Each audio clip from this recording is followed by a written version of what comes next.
Bonjour à tous, bienvenue sur ce débrief de la semaine dernière, première semaine de la WNBA.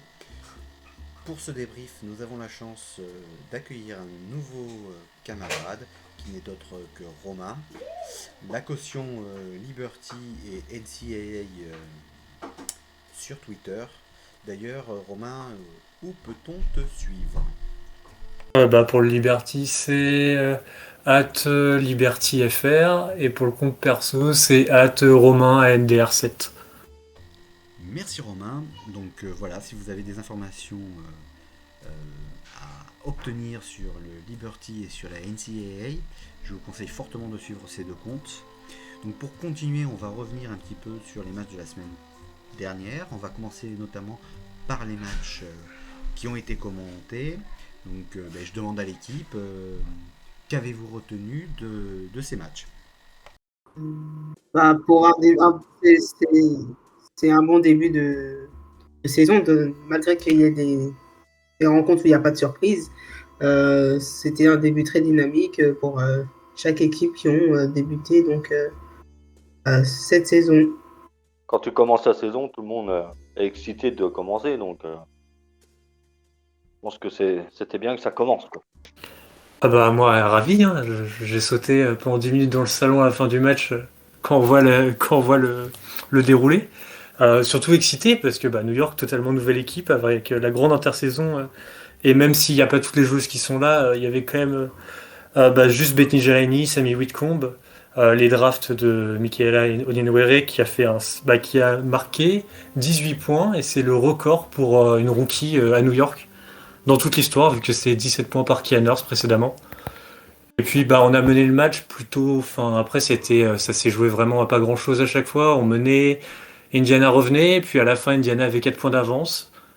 Indiana fait des erreurs et puis les gens qui avaient peut-être oublié qui était Sabrina Ionescu s'en sont rappelés. Voilà, un énorme shoot et une jolie Ouais, petite deux big victoire. shots. Oui, deux big shots. Ouais, elle met 8 points en 1 minute 20, je crois. Elle met deux Ouais, trois points, il y a les deux lancers francs. ouais, c'est Je ça, pense que la joueuse du match, hein, voilà. ouais, c'est 8 points en 1 minute 40. Ouais, ça doit être ça, une 45, je crois, un truc comme Ouais, ça. c'est ça. Rien à redire, une belle première pour New York. Et une belle première pour la WNBA. Parce que tu commences le premier match, t'as quasiment un buzzer beater en game winner. Les Ouais, et images puis étaient partout, quoi. Mm. si on peut enchaîner, première belle soirée en termes de buzzer beater. Ouais. Bon, on a parlé beaucoup de New York, hein, à juste titre, hein, parce qu'elles ont quand même marqué ce week-end de WNBA. Sinon, qu'avez-vous pensé du match entre Minnesota et Phoenix? Je vous donne la parole. Moi, j'ai bien Ouais, aimé ce match. ouais, moi aussi, j'ai vraiment aimé ce match. C'était Euh, serré, c'était tendu. En plus, on a deux coachs qui ont l'expérience, parce qu'on avait Rive et puis et Brandello. Et du coup, ça se répondait. Et j'ai trouvé le match physique. Pour un mm, premier match, j'ai trouvé un match physique, moi. Je sais pas vous, mm. mais moi, c'est ça Ouais, qui moi m'a aussi. marqué, quoi. Ouais, moi aussi, j'ai trouvé. On est- J'étais impatient au début du match de voir si Griner, Sylvia Falls. Le début de match, il est relativement bon de Phoenix. Minnesota a un petit peu de mal au début. Par contre, après, ça revient bien. Et comme le dit Jeff, hein, c'est vrai que ça a été du vrai combat. Une belle opposition. Puis ça se termine effectivement sur une action un peu bizarre cafouillée, puis un shoot dont Diana Taurasi elle se crée. Ouais. Mais Et ouais, les arbitres avaient un secret aussi. c'est ça. Mais Il y avait un ça a double vraiment été un secret bon dans le match. match. Ça a vraiment Ah été ouais, un bon match. c'était un vrai bon match, ouais. Notons que ce match est quand même marqué par une fin de match très particulière. Catastrophique. Il y Ouais, a elle est cata, ouais. notre ami Martin de Lynx Béol hein, qui live tweet le match là. Il était au bord de la crise avec les erreurs qu'il y a en fin de match, quoi, les ballons perdus, mauvaises décisions. En plus, on n'est pas habitué à ça avec Rive et son équipe en général, elle est plutôt maîtrisée quoi. Là, aucune maîtrise. Sherry Drive a dû apprécier. Oh, yo, yo, yo, yo. Oui, je pense que ça a chuté, effectivement. Oh, ça a dû souffler. Ouais. Non, mais c'est sûr que la fin de match à l'Ekata, il manquait, mais bon, après, à noter aussi quand même que il manque aussi Nafisa Collier, hein, à Minnesota. Qui aurait peut-être pu mettre un peu de propreté, justement, sur la fin du match. Quoi. Et en dans tout ce cas, match-là, il y a eu Powers qui a fait un match énorme. Mm. Qui Parce maintient qu'elle en sait vie le Lynx. dans ce qu'elle sait faire, quoi. Beaucoup d'énergie, bonne en défense, interception. Il y a une superbe action d'ailleurs où elle intercepte la balle et a fini au lay-up. Enfin, provoque la faute au lay-up en contre-attaque. C'est bien à l'image de son jeu, quoi. Ouais, et là, on pouvait reprendre son image là, sur le layup avec Justin. Et le copier où elle tend les bras comme si elle avait des muscles. Elle avait fait la même quand elle était à Dallas. Exactement le même. Eh bien, puisque Jeff me fait une magnifique passe décisive, on va passer sur le match de Dallas face aux Sparks. Donc en fonction de quel côté du ballon on se trouve, le bilan n'est pas tout à fait le même. Ah, t'as vu le talent. Du coup, Jeff a un avis sur ce match? Enfin, moi, je vais parler des Sparks, premier. On va parler des mauvaises choses. C'était un match un match catastrophique, mais catastrophique dans tous les compartiments. Dans l'envie, la défense, l'attaque, le plan de jeu, il n'y avait rien. Il n'y a rien. Moi, j'étais dégoûté à la fin du match. J'ai regardé en direct. Je me suis dit, mais pourquoi je suis resté jusqu'à 6h du matin pour regarder ça? Waouh, il n'y avait rien. Franchement, Fischer a envie de le noyer encore une fois. Là. Je sais pas si la saison était préparée ou pas, mais là, t'as l'impression que t'es arrivé sur ce premier match, comme si c'était un match de prépa contre une équipe lambda, quoi. Ah ouais, mais c'était Dallas. Je sais pas où ils ont sous-estimé Dallas, mais je vois pas trop. Mais... À l'image de l'intersaison des Sparks, en fait. C'est ça. Un peu chaotique. Et là c'était peut-être presque pire. Je pense que c'était peut-être le pire match sous l'ère Fischer coach. Moi, ce qui m'a surpris, pour rebondir à ce que tu disais, Jeff, c'est plutôt le côté défensif. Parce que bon, on sait que bon, offensivement, Gary Fisher, voilà, on n'a pas vu des grandes choses sur les années précédentes. Mais par contre, on avait quand même une menace défensive. Et là, dans le match, on était en défense, mais autorisé Dallas. Alors, je veux bien, on va parler de Dallas après. Il y a eu beaucoup de il y a eu beaucoup de possessions, ça joue rapide. Mais 94 points, c'est dur, hein. C'est dur. C'est ça, hein. Presque 100 points premier match. Et encore une fois, on l'avait l'identité défensive de Dallas, des Sparks les autres années. Et là, honnêtement, et puis il y a des petites défaillances de joueuses quand même. Hein. Il y a des joueuses qu'on n'a pas vues. Hein. Erika Wheeler, par exemple, complètement absente. J'avais dit dans la preview avec la team Swiss que Wheeler c'était un point d'interrogation. Elle n'a pas joué depuis un an, mais premier match en tout cas, ça s'est confirmé quoi. Il faut dire que le départ de Candace Parker change quand même énormément de choses. Et il y avait TRP aussi.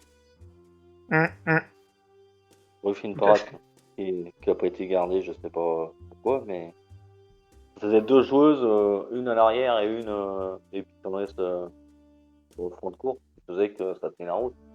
Là, voilà quoi. Non. Je pense qu'on vaut mieux parler de Dallas.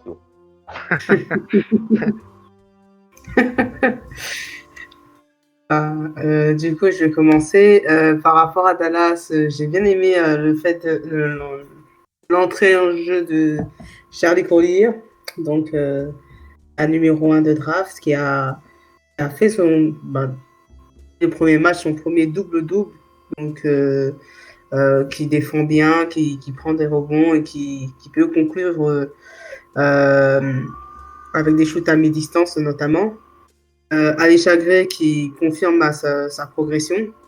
J'entendais beaucoup de la part de cette joueuse-là. Pas seulement parce qu'elle vient de la Caroline du Sud, mais c'est que Voilà, comme on disait régulièrement qu'il y avait une défaillance au niveau du poste 3. Et j'ai bien aimé aussi l'apport des meneuses, Moria Jefferson et Taisha Harris, qui ont été un bon duo, qui ont délivré plein de passes décisives, qui ont bien fait le travail de transition, notamment avec Arike Rubowale et Marina Marvey. Et puis voilà, nous avons vu des rookies comme Jessie Dungy qui ont marqué leurs premiers 3 points. Bon, elle n'a pas beaucoup joué, mais elle a marqué au moins 3 points sur le peu de temps. Je pense qu'elle a joué 2 minutes. Bonne entrée pour Dallas. Je pense que cette semaine, ils vont jouer un seul match. Donc, on verra. Mais pour l'instant, bonne victoire de Dallas. Je vais rebondir sur Magou, moi, parce que tu as parlé de Moria Jefferson.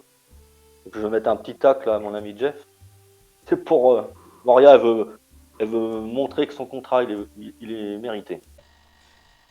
Qu'elle me fasse mentir, je serais le premier content.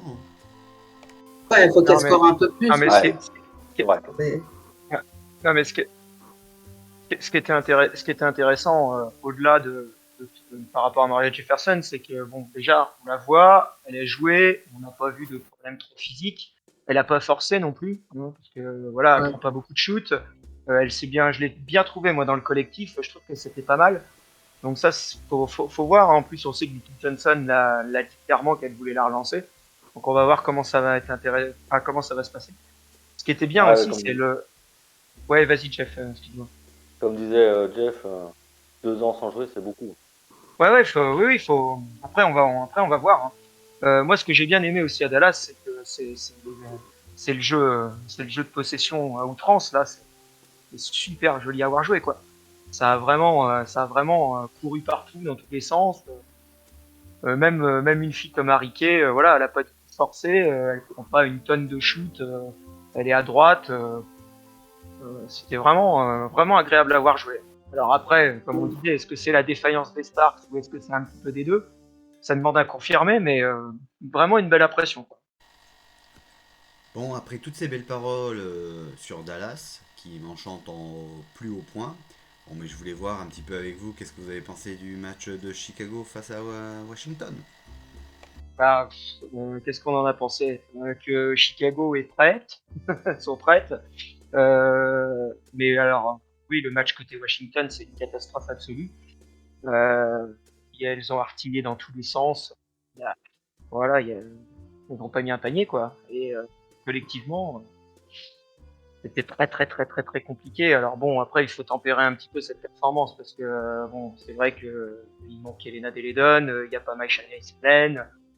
Elles arrivent quand même faut intégrer Tina Charles, hein, qui n'a pas joué depuis 1 an.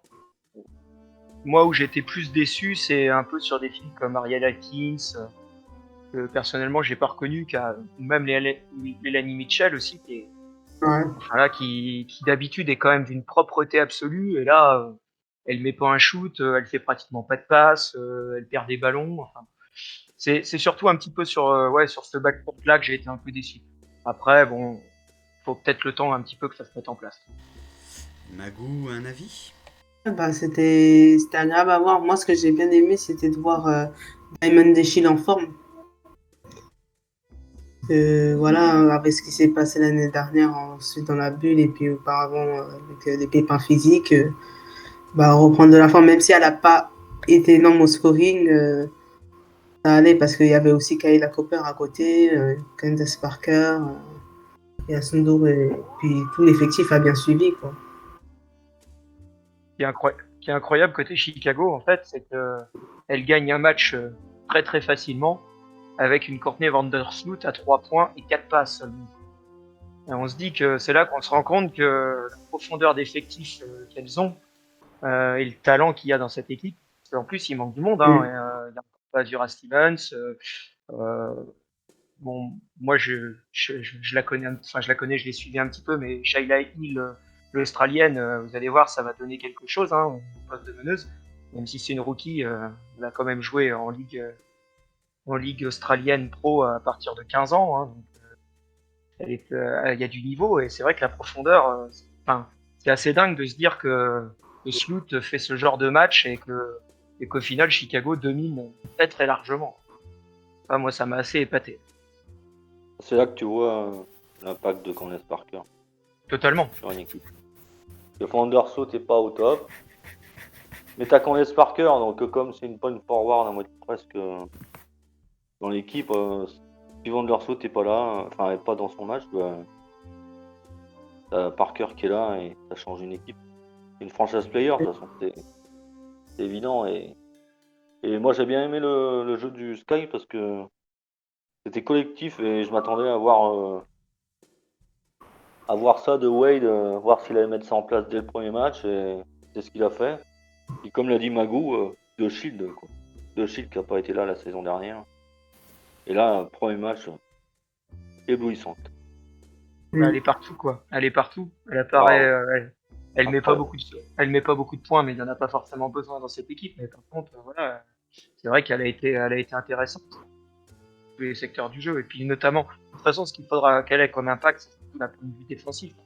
Donc, c'est sûr qu'en attaque, il va y avoir des gens pour marquer, mais si elle arrive à impacter en défense, ça peut devenir effectivement très très compliqué. Bah, de toute façon, Chicago est clairement un contender cette saison. Et ils sont attendus, je pense. Bah, de toute façon, c'est le titre, c'est le titre clairement qui est joué pour Chicago. Enfin, pour moi, il y a même pas. Enfin, c'est ça ou rien. Moi, ils ont la il y a pancarte. photo. Ils ont la pancarte, surtout après. L'année dernière, pour moi, c'était une déception. Ils font une saison à l'envers. En fait, ils commencent super bien et ça finit super mal.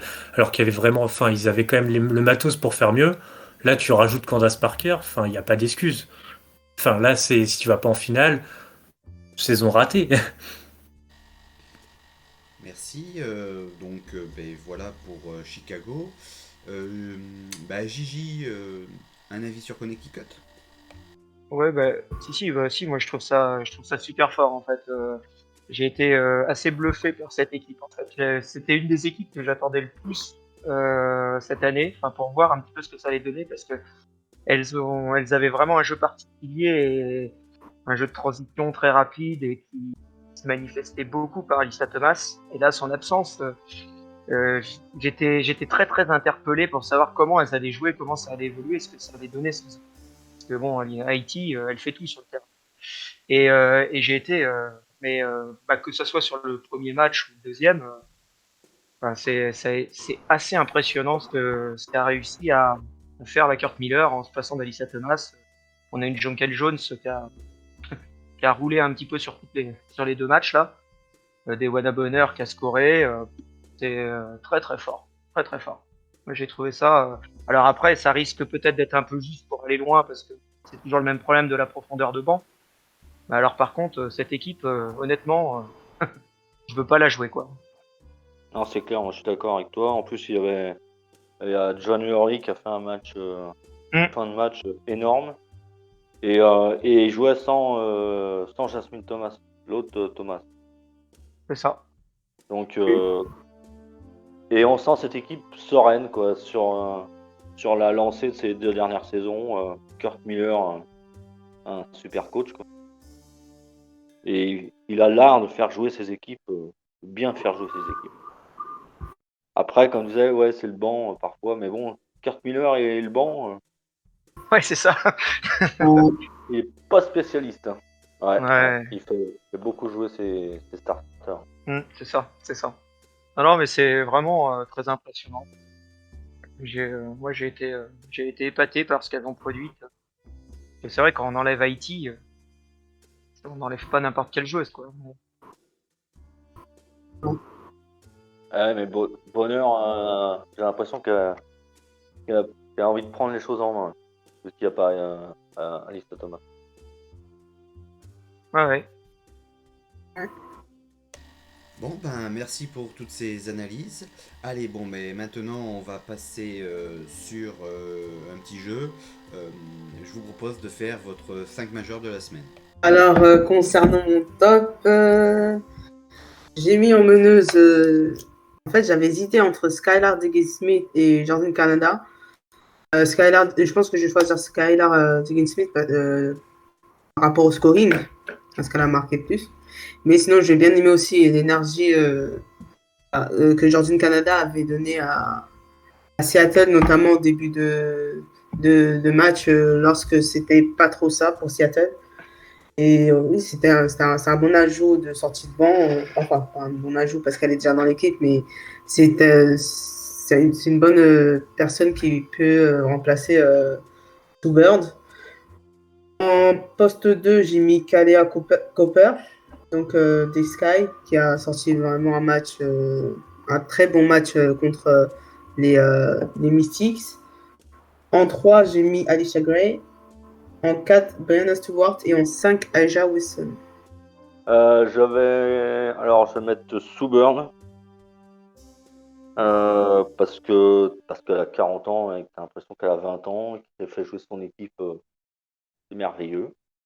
En 2, je vais mettre un coup de cœur parce que je vais mettre Power, ça Ariel Power, que j'adore cette joueuse et parce que j'ai adoré son match de Minnesota contre Phoenix. En 3, je vais mettre Candace. Vous pourrez la mettre en 4, c'est quand vous voulez. Parce que c'est Candace Parker. En 4, j'ai mis Stewie. Stewie, est mode MVP réactivé direct. Ça va être la bataille avec Candace, je pense. Et bien en 5, j'ai mis Jonquel Jones parce qu'après un an sans jouer, c'est impressionnant ce qu'elle fait. Bon, elle a joué avec 4. Elle a joué avec 4, donc je précise parce que sinon on va dire on va la jouer.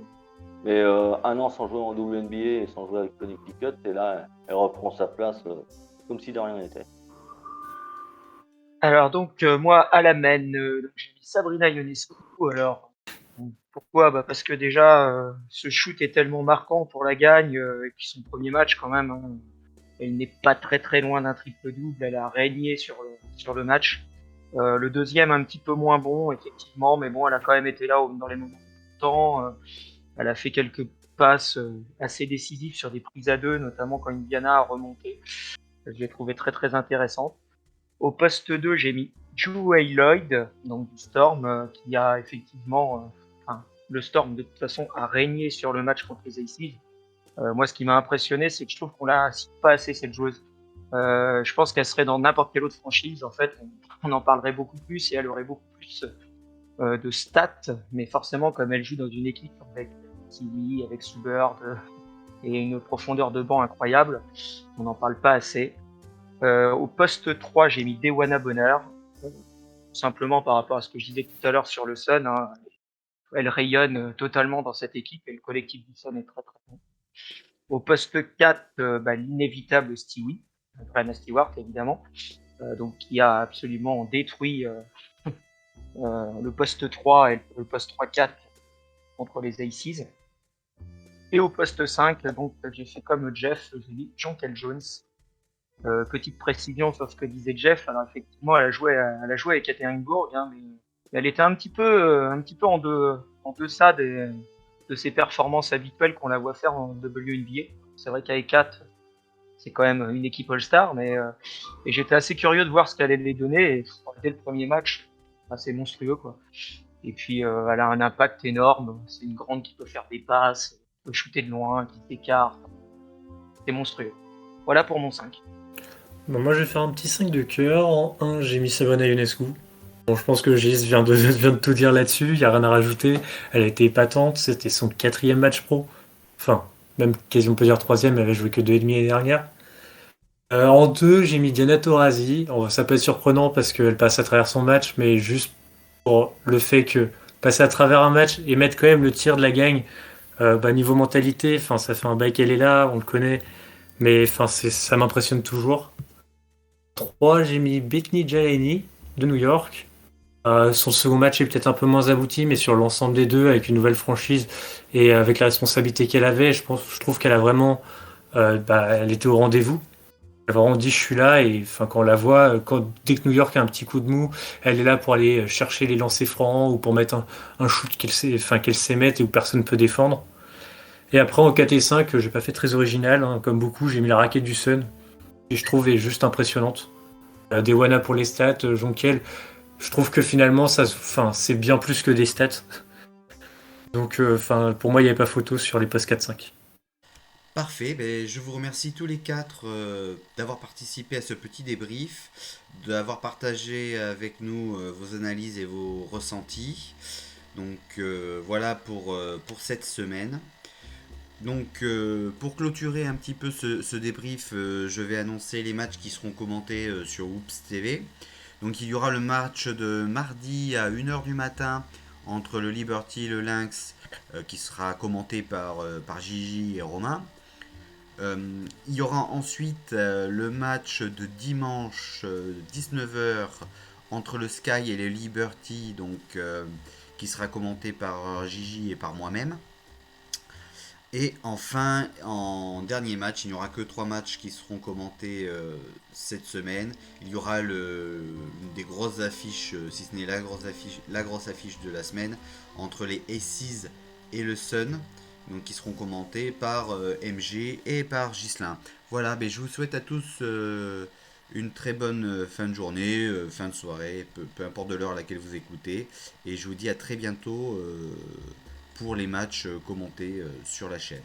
Alors moi, je voulais rajouter un petit truc. J'avais une question, une dernière question, donc on se quitte. Alors, je sais pas si la WNBA va le faire, mais c'est possible demain, on verra. Mais logiquement, il y aura 2 joueuses de la semaine, une à l'Est, une à l'Ouest. Il y a toujours les conférences des joueuses de la semaine. Donc, si vous aviez 2 joueuses de la semaine à choisir, vous allez prendre qui, par exemple? On va commencer par Magou. Alors, je pense que du côté de l'Est, je vais prendre Betnija l'année, je pense, pour la conférence Est. Et pour l'Ouest, ça va être un peu plus compliqué.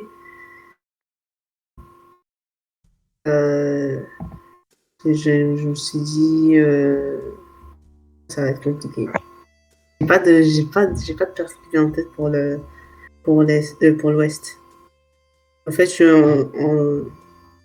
entre la prestation d'Ariel Power avec Minnesota. Franchement, j'ai pas de choix. J'arrive pas à choisir. Du coup, Jeff, un avis? Ah, petit malin. C'est ça. Je réfléchis.